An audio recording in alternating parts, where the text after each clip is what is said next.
ಈ ಸೂರ್ಯವರ ಸಿನಿಮಾಗಳಿಗೆಲ್ಲ ಈ ವಿಲನ್ಗಳಿಗೆ ಟೈಟಲ್ ಕೊಡ್ತಾರಲ್ಲ, ಈಗ ಕಾಕ್ರೋಚ್ ಇರ್ಬೋದು, ಇನ್ನೊಂದು ಕಡ್ಡಿಪುಡಿನಲ್ಲಿ ಜಿಂಕೆ ಅನ್ಬೋದು, ಈ ಥರದ್ದೆಲ್ಲ ಇದೆಯಲ್ಲ.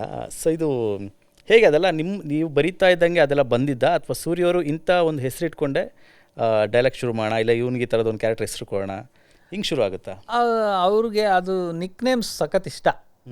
ಅಂದರೆ ಚೊತ್ತೆ, ಜುಮ್ಕಿ, ಪಳಾರು, ಏನೇನೋ ಇಡ್ತಿರ್ತಾರೆ. ಔಷಧಿ, ಜಿಂಕೆ, ಔಷಧಿ, ಚಪಾತಿ, ಏನೇನೋ ಇಡ್ತಿರ್ತಾರೆ.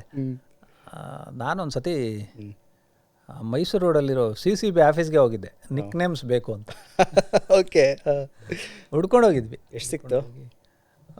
ಆದರೆ ಅದು ಹ್ಯಾಪನಿಂಗ್ ರೌಡಿಗಳದೆ ಕೊಟ್ಬಿಡ್ತಾರೆ. ಹೌದು, ಅದು ಪಾಪ ಯಾಕೆ.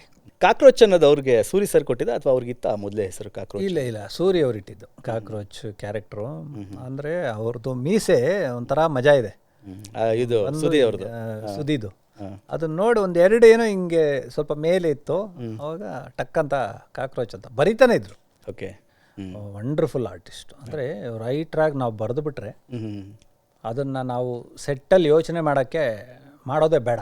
ಆ ಕ್ಯಾರೆಕ್ಟರ್ ಈ ಡೈಲಾಗ್ನ ಎತ್ಕೊಳತ್ತ ಅಂತ ಡೌಟೇ ಇಲ್ಲ. ಅಂದರೆ ಸ್ಕ್ರೀಸ್ ಕಳಿಸಿದ್ರೆ ಸಾಕು, ಒಂದು 50 ರನ್ ಹೊಡ್ಕೊಂಬತ್ತಾನಪ್ಪ.